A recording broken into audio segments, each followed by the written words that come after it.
नमस्कार मित्रांनो, मी रेश्मा तुमचे आवाज अंतर्मनामध्ये स्वागत करते आहे. आज मी तुमच्यासमोर एक घेऊन आलेली आहे नवीन टॉपिक. तो म्हणजे स्वतःसाठी कसे व का जगावे.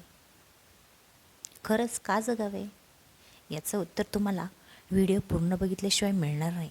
त्यामुळे व्हिडिओ पूर्ण बघा आणि व्हिडिओला लाईक, शेअर आणि सबस्क्राईब जरूर करा.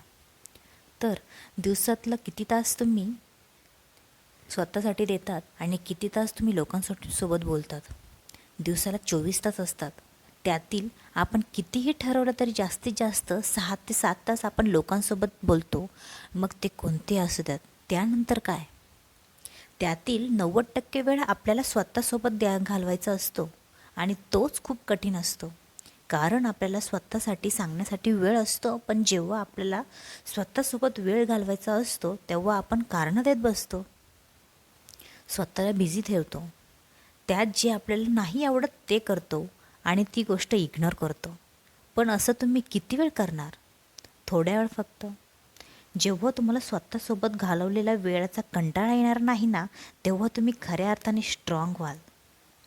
कारण तुम्हाला माहीत आहे की जर आपण एकटे बसलो तर ते वाईट विचार येतील डोक्यात, पण त्यांनाच तर काढून टाकायचे आहे ना आपल्याला. त्यालाच तर मेंटली स्ट्रॉंग होणं म्हणतात. आता आपण ते कसं कसं करायचं ते बघूया. पहिलं तर हा विचार करा की प्रत्येक दिवस हा शेवटचा दिवस आहे तुमच्या आयुष्यातला.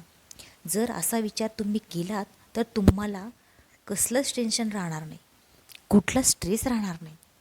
तुम्ही उद्याचा विचार करणं सोडून द्याल. जे तुम्हाला करायचं होतं ते करायला घ्याल. त्या गोष्टी कराल ज्या तुम्हाला आवडतात आणि बघा मग तुम्हाला तुमचं आयुष्य किती सोपं वाटायला लागेल. कारण जर आपणच नसू मग बाकीच्या गोष्टींना काहीच महत्त्व राहणार नाही. पण ते तुम्हाला ठरवावं लागेल.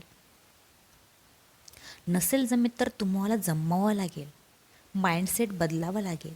रोज रोज तेच करणं सोडावं लागेल आणि असं आयुष्य जगून बघावं लागेल. तुम्हाला स्वतःला कधीच कंटाळा येणार नाही. करून बघा हे 2 ते 3 महिने तरी, आणि मग मला सांगा. हा व्हिडिओ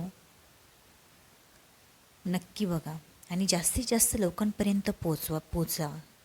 कारण तुमच्या कमेंट मला आल्या पाहिजेत. तुम्हाला कसं वाटतं तुमची लाईफ जगून. धन्यवाद.